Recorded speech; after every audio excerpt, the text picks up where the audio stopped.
Hello students, welcome to well education.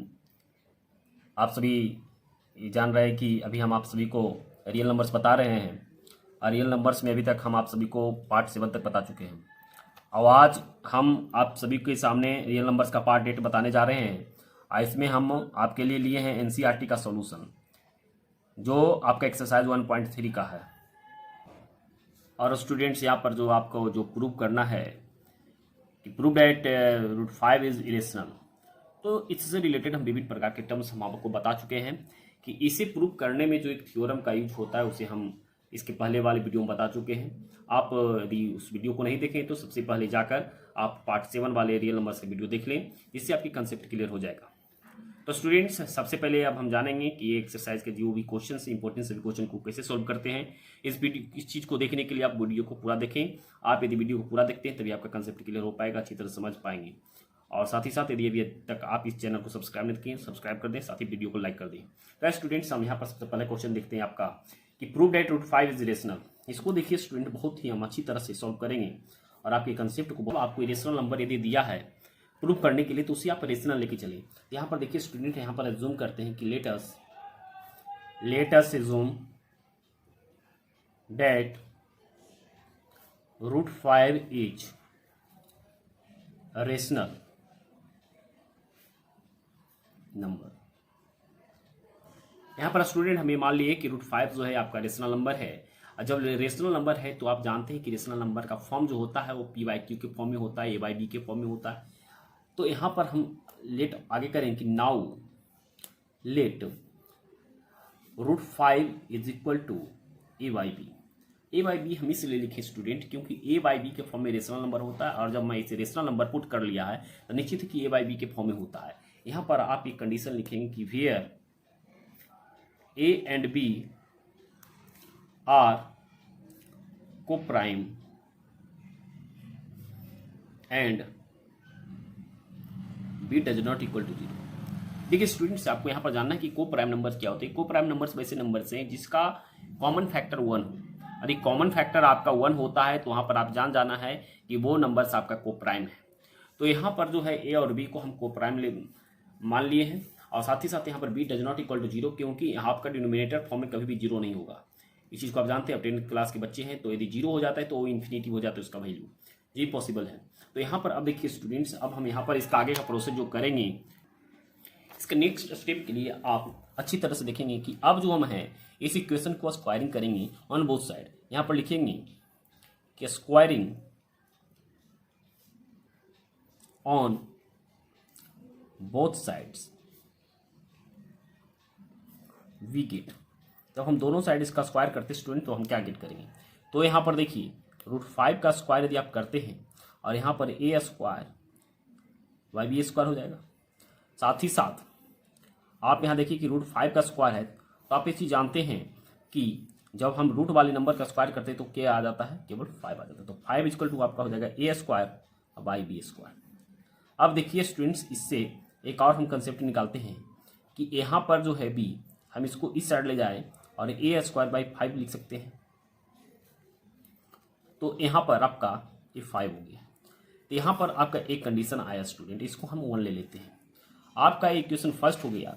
इसके बाद हम इसमें लिखेंगे जो आपको मैं कल थ्योरम बताया है, उस थ्योरम से रिलेटेड लिखेंगे हियर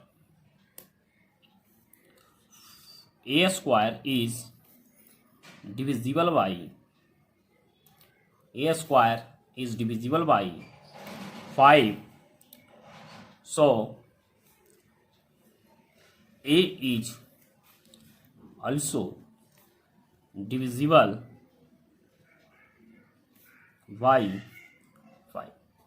यहाँ पर देखिए स्टूडेंट, आपको एक चीज़ समझना है कि जब आपका a स्क्वायर यदि 5 से डिविजिबल है तो आपका a भी 5 से डिविजिबल होगा। ये मैं आपको कल के थ्योरम में बता चुका हूँ, और इस थ्योरम को आप हमेशा माइंड में रखें। इससे हम विभिन्न प्रकार के एग्जाम्पल भी लेकर बताया है। कुछ जो मैथ्स होते हैं स्टूडेंट्स वो थ्योरम बेस्ड होती हैं, उस थ्योरम को आपको माइंड में रहेगा तो आप डायरेक्ट उस स्टेटमेंट को लिख सकते हैं। अब देखिए कि यहाँ जब 5 को a स्क्वायर डिविजिबल करता है तो निश्चित ही ये भी 5 से डिविजिबल होगा। अब हम आगे क्या करेंगे स्टूडेंट, यहाँ करेंगे let now let a equal to 5m for some integer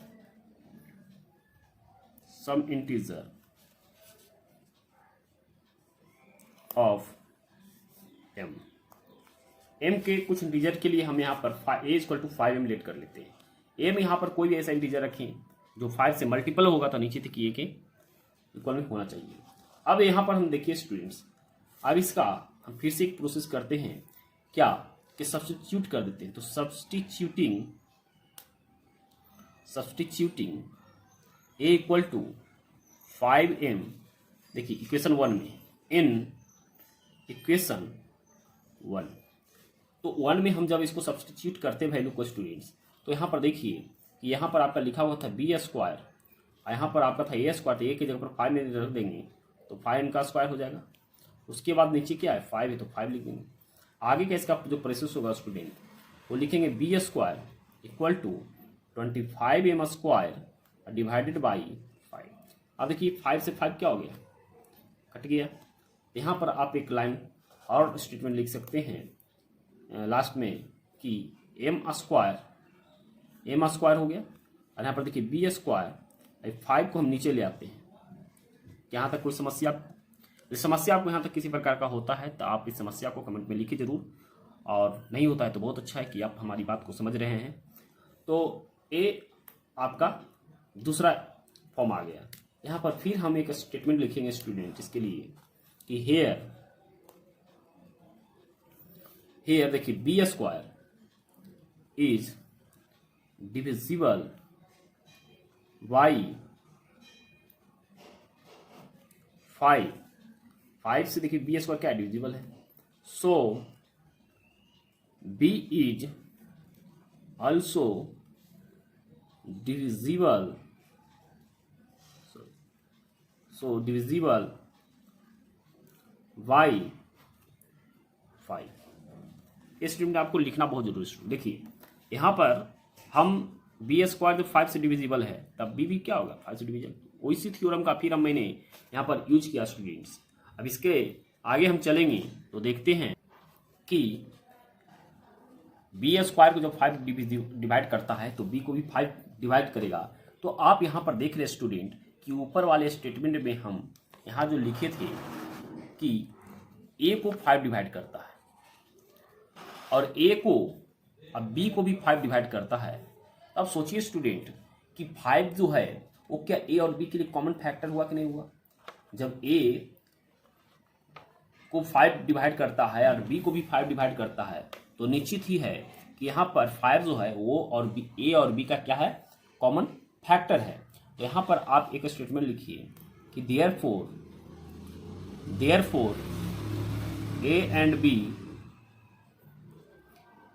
b have at least 5 as a common factor. वो क्या उसका कॉमन फैक्टर है। अब यहाँ पर हम लिखेंगे स्टूडेंट कि जब एक कॉमन फैक्टर है तो क्या आपको ये जो आपका √5 है उसमें 5 कॉमन फैक्टर है। क्या उसमें 5 ऐसा नंबर है जो उसमें है? नहीं है। तो निश्चित है कि ये जो बात आया जो कॉमन फैक्टर वाला वो तो √5 में नहीं है। जब √5 में नहीं है तो ये जो फैक्ट है वो निश्चित इस चीज को खंडन करता है, मतलब काटता है। तो हम एक स्टेटमेंट इसके लिखेंगे what this contradicts the fact, उस फैक्ट को कंट्राडिक्ट करता है। कौन सा fact? That A and B have no common factor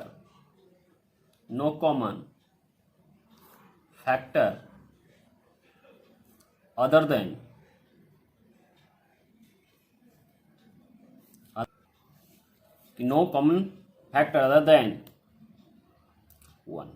one के अलावा इसमें हम कहे थे कि 1 ही इसका फैक्टर है। क्योंकि को प्राइम मान लेते हैं अभी, और ए को प्राइम का मतलब होता है कि ए जो है उसका कॉमन फैक्टर 1 होनी चाहिए। अब कॉमन फैक्टर 1 तो नहीं, यहाँ पर 5 आ रहा है कॉमन फैक्टर। अब जो कॉमन 5 आ रहा है कॉमन फैक्टर, तो निश्चित है इस चीज़ को क्या कर रहा है, कॉन्ट्राडिक्ट कर रहा है, उसको खंडन कर रहा है इस बात को जो हम माने थे। जब इस बात को खंडन कर रहा है स्टूडेंट्स, तब हम लास्ट में एक चीज़ और लिखेंगे कि this contradiction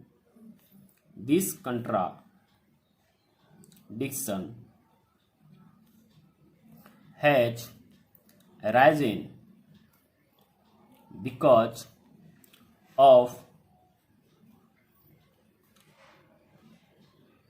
our incorrect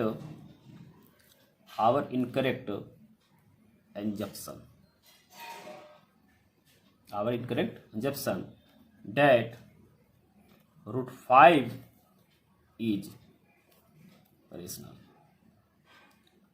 root 5 is rational. अब तो हम लास्ट कंक्लूजन में पहुंचेंगे student. So we conclude that root 5 is irrational. Root 5 is irrational. यहाँ देखिए स्टूडेंट्स, हम आपको एक सिंपल सी बात बताता हूँ। ये जो स्टेटमेंट्स हम लिख रहे हैं, ये स्टेटमेंट सभी प्रकार के क्वेश्चन में आपको लिखना है। तो निश्चित तौर पर ये सोच लीजिए कि स्टेटमेंट्स को आप समझ लीजिए, और नहीं तो आप इस स्टेटमेंट को माइंड में रखिए। आप इस स्टेटमेंट को विभिन्न प्रकार से लिख सकते हैं। यहाँ पर जैसे आपका इनकरेक्ट है तो ये हम यहाँ पर भी लिख सकते हैं कि दिस कंट्राडिक्शन हैज अराइजन, कि our statement is false, so root 5 is rational. इस प्रकार से भी आप लिख सकते हैं। तो इस स्टेटमेंट को आपका तरीका है लिखने का। तो ये जितने भी आपका इरेशनल नंबर्स वाले होंगे उन सभी में स्टेटमेंट लिखना है। मेन आपको दिखाना है स्टूडेंट्स कि उसका कॉमन फैक्टर यदि 1 से दूसरा आ गया तो निश्चित है कि वो उसका रेशनल नंबर नहीं होगा, और यदि वो रेशनल है तो रूट 5 इरेशनल हो जाएगा। इस चीज को आपको वहां पर शो करना है। साथ ही आइए हम इसका नेक्स्ट क्वेश्चन देखते हैं, बहुत अच्छा रहेगा। हेलो स्टूडेंट्स, तो हमारा नेक्स्ट जो है क्वेश्चन आपका 2 है, लेकिन उससे पहले हम आपको कुछ इंपॉर्टेंट फैक्ट्स बताने जा रहे हैं जो आपको बहुत बहुत ज़्यादा हेल्पफुल होगा ये आगे के क्वेश्चन के लिए। तो आइए हम कुछ इंपॉर्टेंट फैक्ट्स को जानते हैं। यहाँ पर देखिए स्टूडेंट्स, यहाँ लिखा हुआ सम इंपॉर्टेंट फैक्ट्स। फैक्ट्स क्या कहता है, आप अच्छी तरह से जब इसे समझिएगा तो निश्चित है कि आपका नेक्स्ट क्वेश्चन जितने भी सब अच्छी तरह से बन जाएंगे। तो द सम और difference of rational number and irrational number is irrational. यहाँ पर देखिए स्टूडेंट, ये बहुत अच्छा फैक्ट है। कहता है कि सम और डिफरेंस ऑफ रेशनल और इरेशनल, आपके पास दो नंबर, एक रेशनल नंबर है और दूसरा इरेशनल नंबर, और इनका आप सम करते हैं तो आपका हमेशा इरेशनल होगा। आप इनका डिफरेंस भी करते हैं तो भी आपका हमेशा इरेशनल होगा। यहाँ पर देखिए, जैसे मान लेते हैं कि 3 है या प्लस रूट 3 है, बताइए नंबर क्या है। ये तो रेशनल हुआ, आपका इरेशनल हुआ। अब दोनों का सम ये हमेशा क्या होगा, इरेशनल होगा। इस चीज को आपको समझना है स्टूडेंट, जो हमेशा आपको आगे हेल्प करेगा। अब देखिए यहाँ पर हम यहाँ पर 15/3 ले लिया स्टूडेंट्स, और फिर हम यहाँ पर रूट 8 ले लिया। अब बताइए क्या ये नंबर आपका रेशनल है, इरेशनल है। आप आसानी से बता सकते हैं कि नंबर जो है वो इरेशनल है। इरेशनल क्यों है, क्योंकि यहाँ पर जो हम आपका स्टेटमेंट लिए हैं वो स्टेटमेंट को हमेशा माइंड में रखना है। साथ ही साथ आपको स्टेटमेंट 9th क्लास में पढ़ना था कि जब एक रेशनल नंबर हो और एक इरेशनल नंबर हो, दोनों का सम जब किया जाता है तो हमेशा इरेशनल होता है। साथ ही साथ हम देखिए कि 6 माइनस रूट 2। अब देखिए स्टूडेंट, यहाँ पर क्या माइनस, माइनस तो मतलब क्या हुआ, यहाँ पर आपका ये भी डिफरेंस है ना, डिफरेंस की बात हो रही है। यहाँ पर डिफरेंस जब हो तो भी आपका यहाँ पर क्या हो गया स्टूडेंट, से इरेशनल हो गया। इस प्रकार से निश्चित है कि आप अच्छी तरह से इस चीज़ को समझ रहे होंगे। अब यहाँ दे देगा आपका रूट 5 माइनस 6, ये क्या हुआ, ये भी आपका इरेशनल है। इस प्रकार से ये कंसेप्ट आपको अच्छी तरह से समझ में आया होगा स्टूडेंट। तो उम्मीद है कि आपको इसमें किसी प्रकार की समस्या नहीं हो रहा होगा। अब हम आगे एक और टर्म्स है, ये कहता है कि the product and the quotient of non zero rational and irrational number is irrational. देखिए स्टूडेंट, यहाँ पर बोला गया प्रोडक्ट की बात और क्वोशिएंट, कोई भी नॉन जीरो रेशनल और इरेशनल नंबर है उसका जो होता है हमेशा प्रोडक्ट या क्वोशिएंट जो होगा हमेशा वो आपका रेशनल ही होगा। अब जिस एग्जांपल के तौर पर हमें देखें स्टूडेंट्स, तो यहाँ पर देखिए कि यदि हम कर देते हैं 3 इंटू रूट 3, अब देखिए यहाँ पर प्रोडक्ट हो रहा है, जो एक रेशनल नंबर है दूसरा इरेशनल है। यहाँ इरेशनल हुआ इरेशनल हुआ, दोनों को जब हम इंटू किया तब 3√3 हुआ। ये आपका जो हुआ हमेशा ये इरेशनल नंबर होगा। तो ये सब फैक्ट्स आप जब तक जानिएगा नहीं तब तक आपको ये समस्या करते रहेगा। साथ ही साथ यदि 4 है इंटू √6 ले लिया तो देखिए स्टूडेंट्स क्या होगा 4√6, ये आपका हमेशा क्या हो जाएगा, इरेशनल हो जाएगा। तो इस प्रकार से आप अच्छी तरह से इन सबको समझ रहे होंगे। और साथ ही साथ मैं ये भी कहना चाहता हूँ स्टूडेंट कि आपका थोड़ी सी सहयोग चाहिए, थोड़ी सी आपकी मदद चाहिए। आप इस चैनल को यदि अभी तक सब्सक्राइब नहीं किए तो सब्सक्राइब करें, साथ ही साथ आप बेल आइकन भी दबाएं जिससे हमारी आने वाली जितनी भी वीडियो हैं सभी का नोटिफिकेशन आपको मिलता रहे सही समय पर, और अपनी आप स्टडी को अस्थायी रूप से बनाए रखें और कंटिन्यू भी हो। अब देखिए स्टूडेंट्स में क्वेश्चन की बात बोला था, जैसे 4 है √6 3 है। अब बताइए √3 से 4 में हम देते हैं तो यहाँ पर क्या आएगा, यही क्वेश्चन हुआ स्टूडेंट। क्वेश्चन का मतलब क्या हुआ, क्वेश्चन का मतलब जब हम कोई भी एक नंबर में से दूसरे नंबर में डिवाइड देते हैं तो आपका जो बचा वो क्वेश्चन हुआ, तब 4 में √3 डिवाइड देती क्वेश्चन ही हो गया ना, इसी की बात यहाँ पर बोला जा रहा है। तो क्वेश्चन होता मतलब ये क्या हुआ, आपका इरेशनल नंबर होगा। ये आपका माइंड में हमेशा सेट रखना है। और साथ ही साथ आइए हम कुछ और एग्जाम्पल देखते हैं। अब आपका दे देगा √5/2। अब यहाँ पर √5 है आपका इरेशनल और 2 आपका क्या है रेशनल। दोनों का जब क्वेश्चन हुआ तो ये क्या होगा आपका, ये भी आपका इरेशनल होगा। तो उम्मीद है स्टूडेंट कि आप इस चीज़ को अच्छी तरह से समझ रहे होंगे, और किसी प्रकार की कोई समस्या हो तो आप बेहिचक इस समस्या को कमेंट में लिखिए, हम समझेंगे कि आपकी जो समस्या है समाधान करने की कोशिश करेंगे। तो स्टूडेंट्स आइए हम आपका क्वेश्चन नंबर अब 2 बताने चाह रहे हैं, ध्यान से देखिए। तो स्टूडेंट्स आपका यहाँ क्वेश्चन लिखा हुआ है, क्वेश्चन नंबर 2 एनसीईआरटी का ही है आपका, एक्सरसाइज 1.3 का, आज उसी का मैं सोल्यूशन करने बैठा हूँ। तो आइए हम इसे देखते हैं ध्यान से। सबसे पहले स्टूडेंट्स को सोल्यूशन करने के लिए हम जो अभी मैंने आपको फैक्ट्स बताया उस फैक्ट्स को हमेशा याद रहना चाहिए। देखिए जब 3 यहाँ क्या है, 3 आपका क्या है, रेशनल है, और 2 यहाँ क्या है, ये भी आपका 2 रेशनल है, लेकिन ये इरेशनल है। ये पूरा नंबर इरेशनल है, बस इसको प्रूव करना है। प्रूव करने के लिए हम इसे लेट करेंगे student, let us assume that let us assume that 3 plus √5 is rational। अब इसको हम जब रेशनल नंबर पुट कर लिया स्टूडेंट, यहाँ पर एक स्टेटमेंट इसके लिए लिखेंगे, now let 3 plus √5 2√5 equal to a/b से मान कर लेंगे। क्यों मानेंगे, क्योंकि हम इसे रेशनल जब एज्यूम कर लिया तो निश्चित है जब रेशनल एज्यूम कर लिया तो a/b के फॉर्म में लिखेंगे। और यहाँ पर एक स्टेटमेंट इसके लिए लिखेंगे कि where a and b are coprime and b does not equal to 0। यहाँ पर b जो होगा वो 0 को इक्वल नहीं होगा स्टूडेंट। अब स्टूडेंट्स हम इस चीज़ को अच्छी तरह से अरेंज करेंगे। तो जो इक्वेशन यहाँ पर है तो रीअरेंजिंग द इक्वेशन, इस इक्वेशन को अरेंज करेंगे। तो यहाँ पर देखिए स्टूडेंट्स आपका था 3 plus 2√5 इक्वल टू a/b।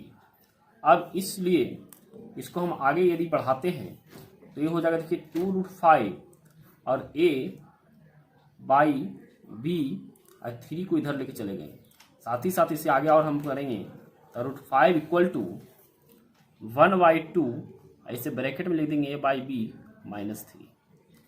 यहाँ तक तो आप क्लियर होंगे स्टूडेंट्स। बस इसे मैं अरेंज किया सही से, और इतना हम जानते हैं कि आप भी इसे अरेंज कर लेंगे, आप भी स्मार्ट हैं।